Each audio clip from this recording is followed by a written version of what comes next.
Hi സുഹൃത്തുക്കളെ, നമ്മൾ സാധാരണയായിട്ട് മിക്കവാറും ആൾക്കാര് ചോറൊക്കെ കഴിച്ചല്ലേ, ഭക്ഷണം കഴിച്ചതിന് ശേഷം മധുരം കഴിക്കാൻ ഇഷ്ടപ്പെടുന്നവരാണ് അല്ലേ. മിക്കവാറും ചോക്ലേറ്റ് ആയാലും വാങ്ങി വെച്ച് കഴിക്കാറുണ്ട്. അപ്പൊ നമുക്ക് എളുപ്പം വീട്ടിൽ ഉണ്ടാക്കി വെക്കാവുന്ന എന്തെങ്കിലും ഭക്ഷണമൊക്കെ കഴിച്ചതിന് ശേഷം നമുക്ക് എടുത്ത് കഴിക്കാൻ പറ്റുന്നതായിട്ടുള്ള ഒരു സ്വീറ്റ് ഉണ്ടാക്കാമേ. അത് എങ്ങനെയാണ് എന്താണെന്നുള്ളത് ഞാൻ കാണിച്ചു തരാമേ. നമുക്ക് ആവശ്യമായിട്ടുള്ളത് ക്യാരറ്റും ബീട്രൂട്ടുമാണ്. ഞാനിവിടെ ഒരു ബീട്രൂട്ട് തൊലിയൊക്കെ ചെത്തി നല്ലപോലെ കഴുകി വൃത്തിയാക്കിയിട്ട് ഗ്രേറ്റ് ചെയ്തെടുത്തിട്ടുണ്ട്. 4 ക്യാരറ്റും അതുപോലെ തന്നെ വൃത്തിയാക്കി കഴുകി തൊലി ചെത്തിയിട്ട് ഗ്രേറ്റ് ചെയ്തെടുത്തിട്ടുണ്ട്.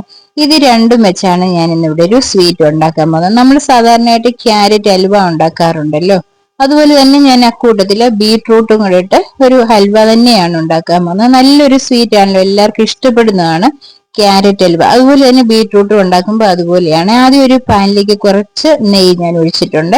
ഇതൊന്ന് വഴറ്റിയെടുക്കണം. ക്യാരറ്റ് ഗ്രേറ്റ് ചെയ്തും ബീട്രൂട്ട് ഗ്രേറ്റ് ചെയ്തും കൂടി ഇട്ട് നല്ലതുപോലെ ഒന്ന് ഇളക്കി വഴറ്റിയെടുക്കേണ്ടതാണ്. അപ്പം നമുക്കറിയാം ക്യാരറ്റും ബീട്രൂട്ടും ഒക്കെ ഗ്രേറ്റ് ചെയ്ത് കഴിയുമ്പോൾ അതിങ്ങനെ ഒന്ന് എടുക്കാം, ഞെക്കി പിഴിഞ്ഞെടുക്കാം, ഒരുപാട് ജ്യൂസ് വരും അതിന്റെ അല്ലേ. അപ്പൊ ആ വെള്ളം, അതിലുള്ള ആ ജ്യൂസ് മുഴുവൻ ഒന്ന് പറ്റിച്ചെടുക്കണം ഈ നെയ്ക്കകത്ത് ഇളക്കി ഇളക്കി.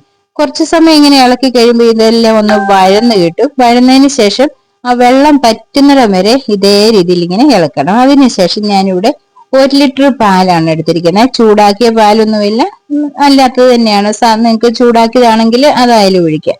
ഈ 1 ലിറ്റർ പാല് ഒഴിക്കുമ്പോൾ ഇങ്ങനെ ഇത് നികക്കെ കാണുമേ, ഇതേപോലെ കാണും. അപ്പൊ നമുക്കിനി ഇത് ഇളക്കി ഇളക്കി അതിന്റെ ആ പാല് മുഴുവൻ ഒന്ന് പറ്റിച്ചെടുക്കണം. അപ്പൊ നിങ്ങൾക്ക് അടച്ചു വെച്ച് വേവിച്ചിട്ടായാലും പറ്റിച്ചെടുക്കാം, അല്ലാതെ തുറന്നു വെച്ച് ഇളക്കി ഇളക്കി കുറച്ച് സമയം ഇങ്ങനെ ഇളക്കാമെങ്കിൽ അത് പാല് മുഴുവൻ പറ്റിക്കിട്ടും. ഇപ്പൊ കണ്ടോ, ഇപ്പോഴും ഇതിനകത്ത് എന്റെ ആ വെള്ളമയം പോലുണ്ട് പാലിന്റെ. ശരിക്കും ഇളക്കി കഴിയുമ്പോൾ അതെല്ലാം ഒന്ന് പറ്റി വരുന്നതായിട്ട് കാണാം. നോൺ സ്റ്റിക്കിന്റെ തവയാകുമ്പോൾ അടിക്ക് പിടിച്ചും പോകത്തില്ല, നല്ലതുപോലെ തന്നെ പറ്റി വരും. ഇപ്പൊ ഇങ്ങനെ ഇളക്കുമ്പോൾ അതിനകത്ത് ആ പാലിന്റെ മയമുണ്ട്, കണ്ടോ. ഇപ്പൊ കാണാവില്ല പാലിന്റെ മയം. അതൊക്കെ ഒന്ന് പറ്റി കിട്ടണം. കുറച്ച് സമയം ഇളക്കാതിരിക്കുമ്പോൾ ഇങ്ങനെ തെളിഞ്ഞു വരും അതിന്റെ പാല്. അതിനുശേഷം എത്രയും മധുരം വേണോ അതിന്റെ അനുസരിച്ചുള്ള പഞ്ചസാര ചേർത്ത് കൊടുക്കണം. നിങ്ങൾ ശർക്കര ചേർത്ത് കൊടുക്കല്ല, പഞ്ചസാര തന്നെ വേണം. പഞ്ചസാരയാകുമ്പോഴാണ് അതിൻ്റെതായിട്ടുള്ള ഒരു ടേസ്റ്റ് വരുന്നത്. പിന്നെ ഇതിന്റെ ക്യാരറ്റ് ഹൽവയോ ബീട്രൂട്ടിന്റെ ഹൽവയോ ഒക്കെ ആകുമ്പോൾ അധികം മധുരത്തിന്റെ ആവശ്യമില്ല, കുറച്ചിട്ട് അതിന് നല്ല മധുരമായിരിക്കും. ഇനി ഈ പഞ്ചസാരയും വിട്ടു കഴിഞ്ഞപ്പോൾ നല്ലതുപോലെ അതുകൂടെ ഒന്ന് ഉരുകി ഒരു പാനിയായിട്ട് വീണ്ടും വെള്ളമയം പോലെ വരും. അതും കൂടി നമ്മൾ നല്ലതുപോലെ കുറച്ച് സമയം ഇങ്ങനെ ഇളക്കിയിടാമെങ്കിൽ, ഒത്തിരി തീ കൂട്ടിയിടല്ലേ, അന്നേരം ചിലപ്പോൾ ഒന്ന് കരിഞ്ഞു പോകുന്ന പോലെ വരും. ഒരു മിനിമം ഒരു ചൂട് വേണം അതിന്. അതിൽ ഇങ്ങനെ നല്ലതുപോലെ ഒന്ന് ഇളക്കി ഇളക്കി വഴറ്റിയെടുക്കണം. ആ വെള്ളമയം മുഴുവൻ ഒന്ന് പറ്റിച്ചെടുക്കണം.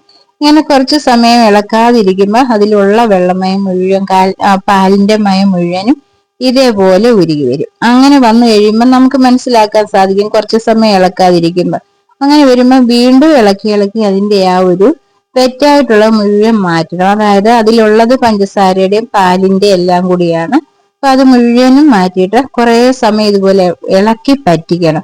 ഇങ്ങനെ ചെയ്താൽ ഉള്ള ഒരു ഗുണം എന്ന് പറഞ്ഞാൽ നമുക്കിപ്പോ ഒരുമിച്ച് കഴിക്കാൻ പറ്റില്ല, നമുക്ക് വെച്ചേക്കാൻ പറ്റും. വെച്ചാൽ ചീത്തയായി പോകത്തില്ല. ഇപ്പൊ നമ്മള് എന്തെങ്കിലും ആഹാരമൊക്കെ കഴിച്ചു കഴിയുമ്പോൾ ഇച്ചിരി മധുരം കഴിക്കണം തോന്നുമ്പോ നമ്മളിത് ഉണ്ടാക്കി ഫ്രിഡ്ജിൽ ഒരു പാത്രത്തിൽ അടച്ചു വെക്കുകയാണെങ്കിൽ കേടാകാതിരിക്കും.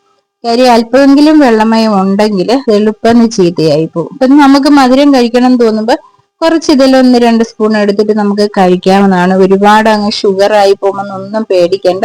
നല്ല സാധനമല്ലേ ക്യാരറ്റും ബീട്രൂട്ടും കൂടെ ആകുമ്പോ. അപ്പൊ ഇതേപോലെ ഇളക്കി ഇളക്കി അതിന്റെ വെള്ളമയം മുഴുവൻ പറ്റിക്കണം. അപ്പൊ ഇങ്ങനെ ഇളക്കിയുള്ള മറ്റൊരു ഗുണം എന്ന് പറഞ്ഞാൽ നമുക്ക് ഇതുപോലെ ഇളക്കി ഇളക്കി നമ്മൾ എടുക്കുകയാണെങ്കിൽ ഇതിന് ഒരു പ്രത്യേക ടേസ്റ്റ് ആയിരിക്കും കേട്ടോ. നമുക്ക് ടേസ്റ്റ് കൂടും. കുറച്ചെങ്കിലും പാലിന്റെ മയം ഉണ്ടെന്ന് വരില്ല. അല്ലെങ്കിൽ നമ്മൾ ഒഴിച്ചിരിക്കുന്ന ആ ഇതിന്റെ പാലിന്റെയോ നെയ്യുടെയോ അല്ലെങ്കിൽ നെയ്മയം കാണും എന്തായാലും, ഒരുപാട് ഓവറായി പോകല്. പഞ്ചസാരയുടെയോ വല്ല മയം ഇതിൽ ഉണ്ടെന്ന് വരില്ല, എളുപ്പം ചീത്തയാകും. കണ്ടോ, ഇപ്പൊ കണ്ടോ അതിന് വേറൊരു കളർ ചേഞ്ച് കൂടെ വരും നമ്മളിങ്ങനെ ഇളക്കി ഇളക്കി കഴിഞ്ഞു. ഈ രീതിയിൽ നമുക്ക് ഉണ്ടാക്കാവുന്നതാണ് കേട്ടോ. അപ്പൊ നിങ്ങളും ഇതേ രീതിയിൽ ക്യാരറ്റ് ഒക്കെ ഉള്ളപ്പോൾ വാങ്ങിക്കുമ്പോൾ ഇതുപോലെ ക്യാരറ്റും ബീട്രൂട്ടും കൂടെ വെച്ചൊരു ഹൽവ കൂടി ഉണ്ടാക്കി നോക്കുക. എല്ലാവരും ക്യാരറ്റ് ഹൽവ ഉണ്ടാക്കിയിട്ടുള്ളവരായിരിക്കും. അപ്പൊ നിങ്ങൾക്ക് ഇത് ഇഷ്ടപ്പെട്ടെന്ന് വരിക നിങ്ങൾ മറ്റുള്ളവർക്കൊന്ന് ഷെയർ ചെയ്ത് കൊടുക്കണം. അപ്പൊ ഇതുവരെ നിങ്ങൾ എന്റെ ചാനൽ സബ്സ്ക്രൈബ് ചെയ്യാതെ വല്ലതും കാണുന്നവരാണെങ്കിൽ ചാനൽ ഒന്ന് സബ്സ്ക്രൈബ് കൂടി ചെയ്യുക. വീണ്ടും ഞാൻ പുതിയ വീഡിയോയുമായിട്ട് എത്തുന്നതായിരിക്കും.